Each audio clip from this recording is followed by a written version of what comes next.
বন্ধুরা, তোমাদের জন্য আজকে নিয়ে যাচ্ছি একটি হরর ভূতের গল্প। গল্পের নাম মধ্যরাতের হাসি। শীতকাল, গভীর রাত্র, চারপাশে ঘন কুয়াশা আর পিনপতন নীরবতা। অরুণ তখন তার বন্ধু সুমনের সাথে গ্রামের বাড়িতে ছিল। রাত প্রায় 2টো। দুজনই শুয়ে আছে, কিন্তু ঘুম আসছে না। হঠাৎ সুমনের চাপা ফিসফিসানি কানে এলো। শুনছিস? অরুণ কান খাড়া করলো। ঘরের বাইরে যেন ঠিক জানালার নিচ থেকে ভেসে আসছে একটি মৃদু হাসির শব্দ। হাসিটা মানুষের হাসির মতো নয়, যেন দাঁত নেই এমন শুকনো কিছু একটা খসখসে শব্দ করছে। সুমনের মুখে ভয় ফ্যাকাশে। সে ফিস করে বলল, এটা কি সেই বড় চুরি ভুট্টা নয়?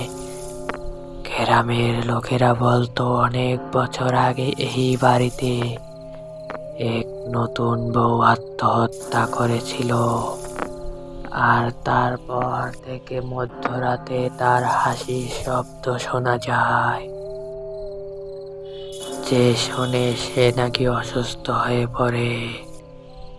অরুণ প্রথমে ভাবলো বাতাসের শব্দ, কিন্তু হাসিটা ক্রমশ স্পষ্ট হতে শুরু করলো। হাসিটা যেন থেমে থেমে উঠেছে, আর প্রতিটি বিরতিতে কেউ যেন ঘরের ভিতরের দিকে তাকিয়ে আছে। ভয়ে দুজন চাদর মুড়ি দিয়ে কাঠ হয়ে শুয়ে রইল। মিনিট 2 পর হাসিটা চমকা থেমে গেল। চারদিক আবার নিঃশব্দ। ভোরের আলোর বেলা যখন আলো ফুটল, ভয়ে জমা থাকা দুজন কোনো মতে উঠে বসলো। ঘর থেকে বের হয়ে আগে অরুণ সাহস করে জানালার বাইরে তাকালো। কুয়াশার মধ্যে যে স্পষ্ট দেখলো, জানালার ঠিক নিচে শুকনো পাতার ধুলোর উপরে একটা ছোট্ট মেয়ের হাতের ছাপ। পায়ের ছাপটা জানালার দিকে মুখ করেছিল। বউ চুরি নয়, তবে অন্য কেউ এসেছিল, আর তারা জানে না কে এসেছিল বা কেন এসেছিল। সেই ঘটনার পর থেকে তারা আর কোনোদিন রাতে সেই গ্রামের বাড়িতে একা থাকেনি।